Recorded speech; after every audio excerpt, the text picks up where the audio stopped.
If there's nothing to draw, things can feel so meh. And this happens to all of us. It's normal. But don't fret. You have the key to your own inspiration. Yeah, you can take that quite literally. Let's draw our keys, because keys can be super interesting to draw. I have a really fun approach for you, an assignment too, and I have a bunch of tips as well. You've seen me do this in last week's video. I'm using a water-soluble crayon, so I'll add some water later, and I'll show you a few tricks that make using this kind of material even more exciting. Sometimes starting can feel impossible. Maybe the blank page feels too empty. Well, here's your cue to make some marks to break that curse of the blank page. Immediately, the pressure and preciousness drops. There's now something on the page, so you can keep going. Another reason to not start, you might have told yourself that you don't have the right idea, you don't have time or energy. That's when it helps to pause and gently ask yourself, what would happen if you just drew the coffee pot in front of you, or your shoes, your snack, the keys in your bag? What would happen if you let go of expectations and simply made a few marks on the page? The moment you start, something shifts, your mind calms down. It's what's already happening here while I'm turning the blank page into an exciting background for a drawing. While the page can dry just a bit, I'll show you the crayon up close. This is a Caran d'Ache Neocolor 2 crayon. If you don't have these, maybe you have Stabilo woody pencils. They are quite similar in use, only with a different color range. If you need a sharper tip on these crayons, you can use a pencil sharpener with a wider hole for that. And you can take part of the paper wrapping if that's in the way. With the back of my hand, I check and feel if the page is dry. It's still a bit damp, and that's okay, that's fine, because I can just start right away using the water-soluble crayon on top of the damp paper. Now, look at the negative shapes and only focus on those. It's like a little game, and you will see progress really fast, even with such a simple subject. You're training your eye to see pure shapes instead of the bunch of keys. This shift from labeling things in your mind to actually seeing shapes can change your way of drawing.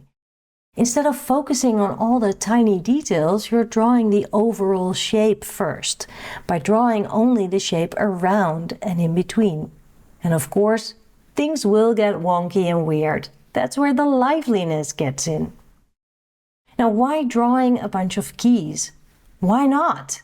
Your house keys are always within reach, full of tiny shapes and details you usually overlook.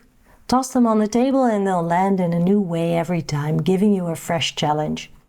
They even carry personal stories. My set looks different from my husband's.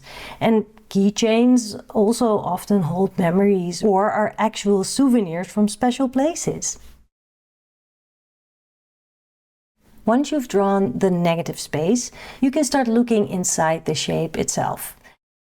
Try to use just minimal lines. Keep it very simple, because basically all the information the eye needs is already there. With a quick sketch of your keys like this, you'll prove to yourself that you can just draw whatever is there. It could really get you out of a rut or a block. And it reminds you that even the simplest objects are worth your attention. And if you need more ideas and prompts, how about these?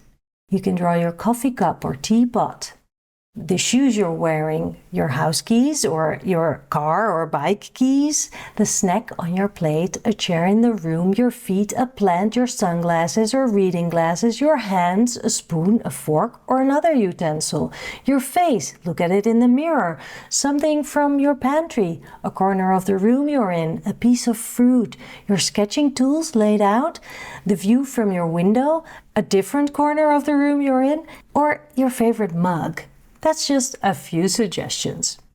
If you like prompts, ideas, pro tips, and process videos, come visit me on Patreon. I share lots of it there, and I'd love for you to join. You can try 7 days for free first to get a taste and poke around. I don't need to add more line, but I'm having so much fun. I'll scribble some more in the background and notice that I missed part of a key, so I'll quickly add that bit of information. The bottom of the page still needs a little something. I'll play with lettering by adding a title. Of course, you can also add the date or a note about what you felt during the process. It's up to you. To make the letters stand out, I layer thick crayon marks. And pay attention here, because this trick is great when using these water-soluble crayons. If you scribbled too much into your drawing or your letter, get your brush and wet the part that's too much. Then lift the paint with a clean tissue or a cloth. It helps for me to make the letters more crisp. Here's a fun assignment to practice negative spaces and to spark some creativity in your own sketchbook, your own spark, and you will make this page completely you. Open your sketchbook and get out your house keys. Toss them on the table. Every time you just put them down, they will fall in a different position, so every time they're interesting to draw again. It's a different challenge every time. Now we're drawing the keys. You can use crayons or some other fun or funky tool that makes you itch to try, and anything goes.